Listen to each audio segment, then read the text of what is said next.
Good morning, students. Welcome to the second lecture of chapter number 5, that is acid, base and salt.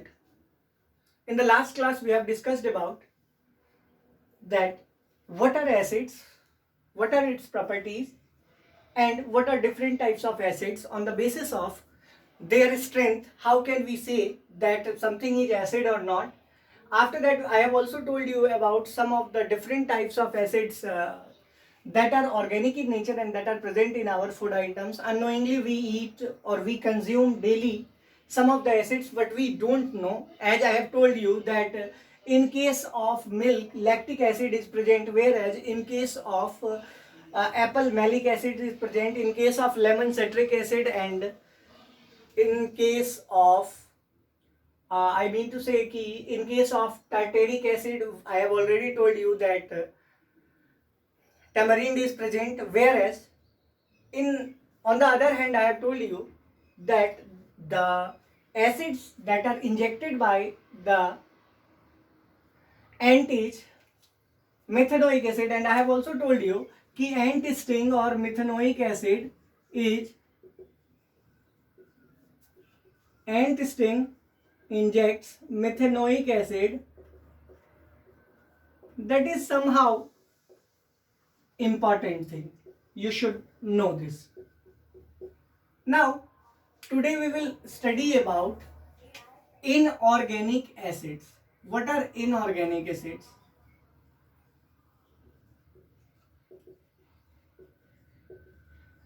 Now see here, inorganic acids के बारे में हम ये कहते हैं कि inorganic acids are chemically prepared acid.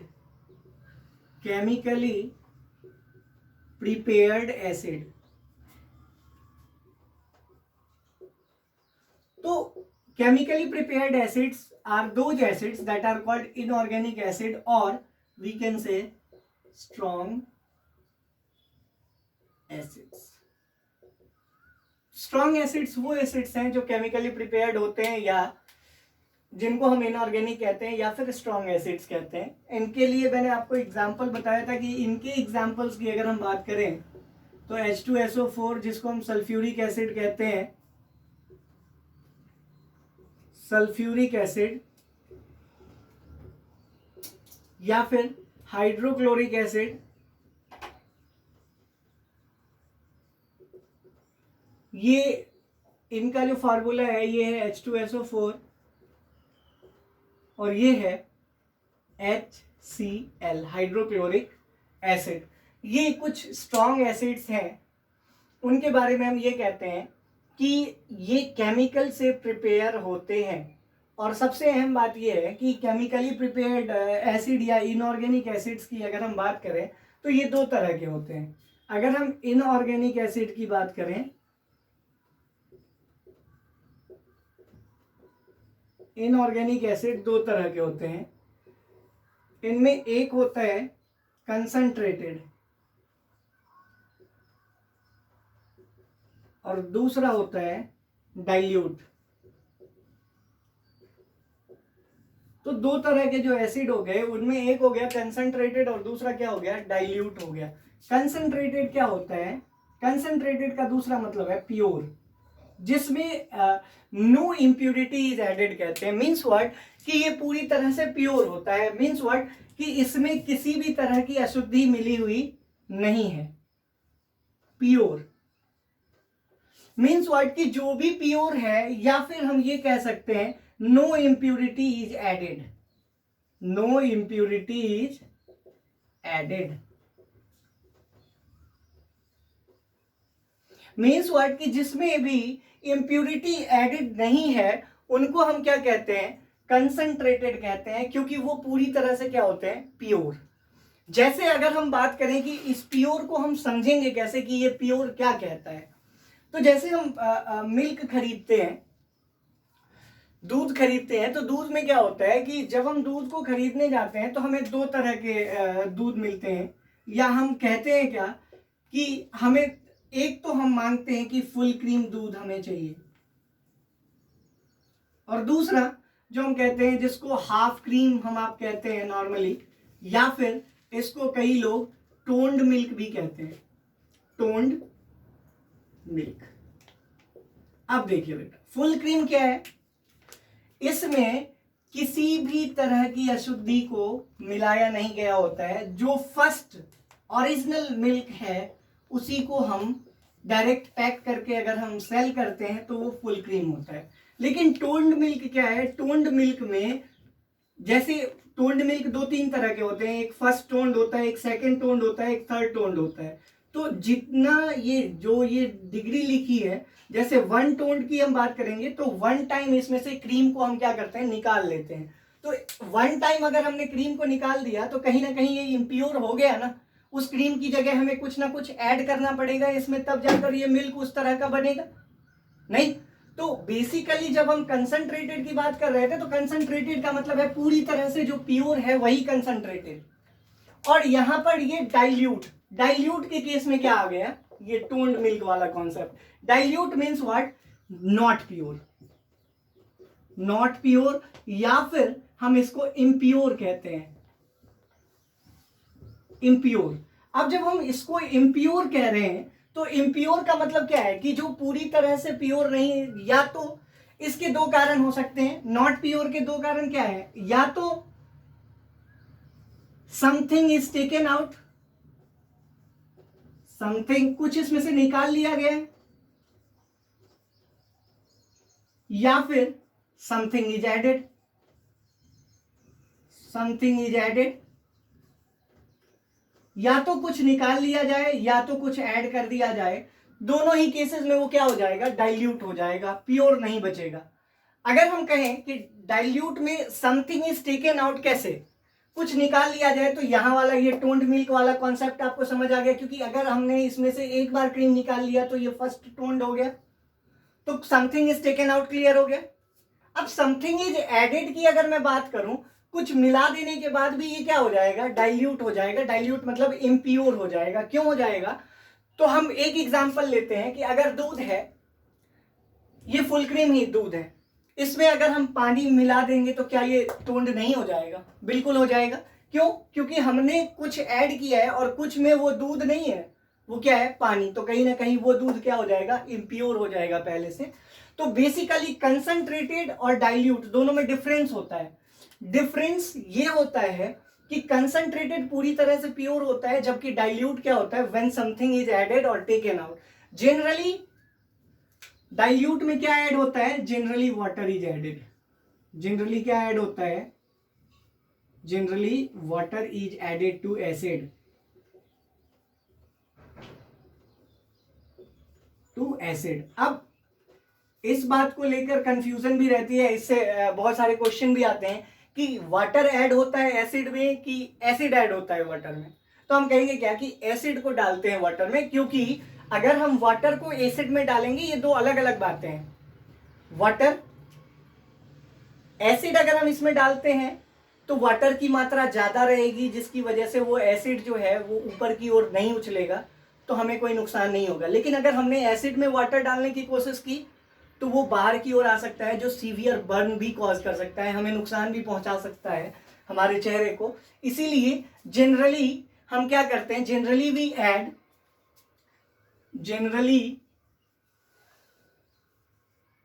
Add acid to water. ये बहुत इंपॉर्टेंट पॉइंट है, acid to water, not water to acid, not water to acid. ये बहुत इंपॉर्टेंट पॉइंट है, क्लियर है। नाउ नेक्स्ट पॉइंट क्या है, ये एक इंपॉर्टेंट फैक्टर है। तो आई होप कंसंट्रेटेड और डाइल्यूट क्लियर हो गया होगा। अब नेक्स्ट पॉइंट को हम डिस्कस करते हैं।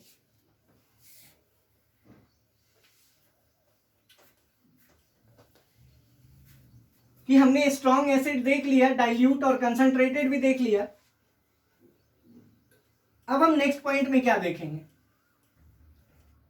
नेक्स्ट पॉइंट में हम देखेंगे बेटा कि मैंने आपसे कहा था कि एसिड्स को हर समय टेस्ट करके देखा नहीं जा सकता, तो कहीं ना कहीं उसके लिए एक एक्सटर्नल एजेंट की जरूरत है। एक ऐसा एजेंट हमें चाहिए जो कहीं ना कहीं क्या कर दे, हमें ये बता दे कि कोई भी चीज एसिड है या बेस है। फिलहाल तो हमने एसिड पढ़ा है तो हम उसके लिए जानेंगे। तो हम कहते हैं क्या कि वैसा कोई भी सब्सटेंस जो एडिशनल सब्सटेंस हमें चाहिए उसको हम क्या कहते हैं, इंडिकेटर। इंडिकेटर हालांकि सॉल्यूशन भी होता है और सब्सटेंस भी होता है, तो दोनों ही केसेस में सॉल्यूशन और सब्सटेंस में अंतर है। सॉल्यूशन क्या होता है, जो किसी दो चीज को घोलने के बाद, डिसॉल्व करने के बाद बनता है, उसको सॉल्यूशन कहते हैं। और सब्सटेंस मतलब रॉ मटेरियल जो एक सोर्स होता है, जैसे लीफ हो गया, जैसे ये मार्कर है। लेकिन इंक जो है वो सॉल्यूशन है। क्यों? क्योंकि उसमें बहुत सारी चीजों को मिलाकर बनाया गया है। तो जब हम बात करेंगे कि हाउ कैन यू टेस्ट या how can you find out,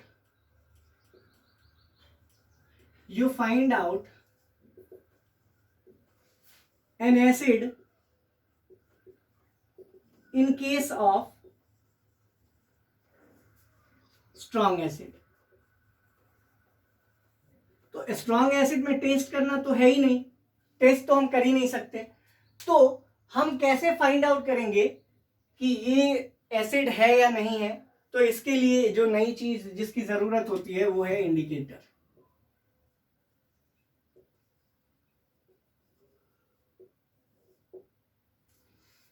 indicator क्या है बेटा? तो हम कहेंगे क्या कि indicators are those that on changing colour indicates that either a given solution is acidic, basic और neutral। ये केवल एसिड के लिए काम नहीं आता है। इंडिकेटर का मतलब क्या है? इंडिकेट करने वाला। इंडिकेटर का मतलब क्या है? समवन या समथिंग, समथिंग और someone which tells us about anything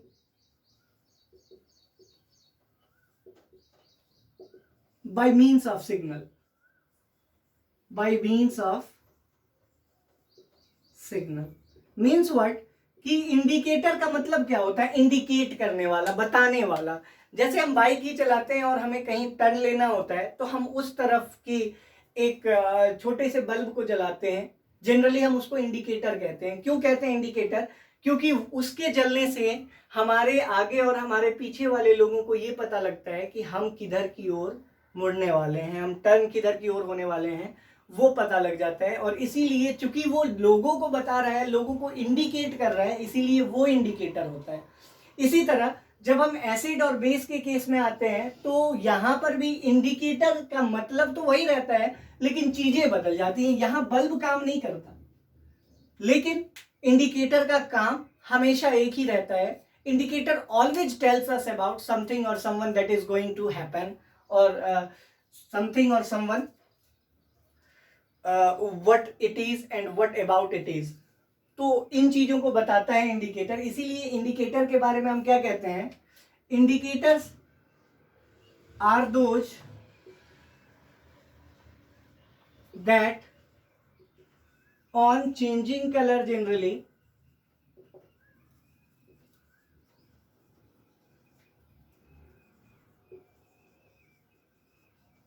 tells us that either a solution is acidic or basic।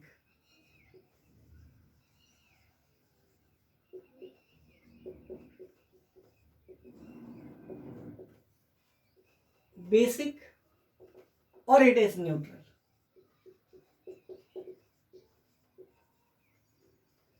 I hope ये क्लियर हो गया होगा।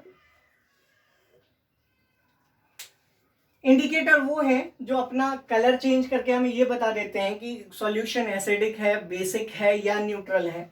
यहां पर एक और बात है इंपॉर्टेंट है, यहां पर चूंकि कलर चेंज हो रहा है तो हम देखकर बता सकते हैं कि सॉल्यूशन कैसा है। लेकिन उसके लिए हमें ये पता होना चाहिए कि एसिड किस कलर में चेंज होगा, बेस किस कलर में चेंज होगा, न्यूट्रल किस कलर में चेंज होगा, वो भी हम पढ़ेंगे। लेकिन फिलहाल इंडिकेटर के बारे में हम ये जानते हैं कि इंडिकेटर वैसे सॉल्यूशंस को कहते हैं, वैसे सब्सटेंस को कहते हैं जो हमें अपना कलर चेंज करके बता दे कि आइदर वो एसिडिक है या बेसिक है। और इसके लिए हमने इंडिकेटर को दो भागों में बांट दिया। जब हम इंडिकेटर की बात करते हैं तो हम क्या कहते हैं कि अगर हमने इंडिकेटर के टाइप्स की बात की, अगर हम टाइप्स ऑफ इंडिकेटर की बात करेंगे, टाइप्स ऑफ इंडिकेटर,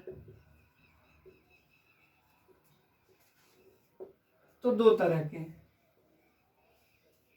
ध्यान रखने वाली बात है, इंडिकेटर्स दो तरह के हैं, टाइप्स ऑफ इंडिकेटर दो तरह के। एक का नाम नेचुरल इंडिकेटर, दूसरा artificial indicator.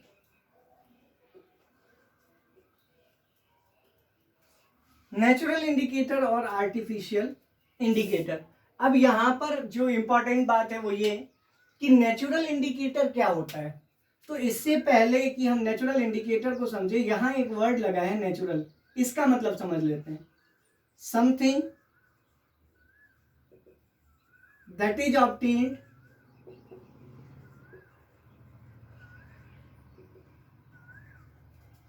Either from plant और animal.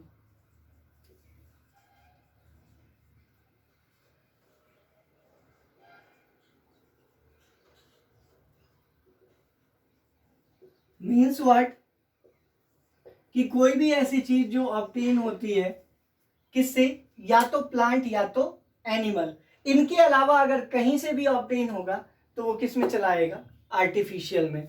Artificial on the other hand, अगर हम नेचुरल की बात कर रहे थे तो या तो प्लांट से ऑब्टेन होना चाहिए या तो एनिमल से ऑब्टेन होना चाहिए। अब आर्टिफिशियल की बात करें तो indicators that are not obtained from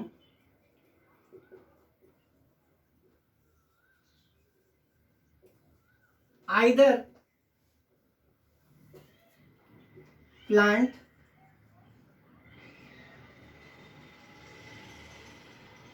or animals, या फिर इसको दूसरे वर्ड्स में हम लिख सकते हैं, the indicators that are man made.